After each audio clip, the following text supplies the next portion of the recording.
This video is very informative for the beginners who are going to start their online business on eBay.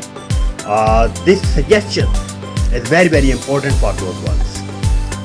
Like a person who is going to start his online business on eBay, it is very important for him to start his listing from his used items, like his books, clothes, gadgets, or anything else who has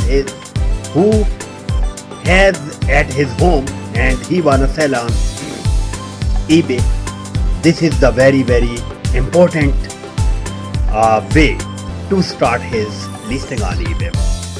Its major benefit, I think so, is this: just to create his history and positive feedback. In the very beginning, the people who start their dropshipping and the branded products on the eBay, they face suspensions or the eBay restrictions. So if you wanna avoid from this sort of things, this sort of issues, you must start your eBay listing from your used items. Thank you.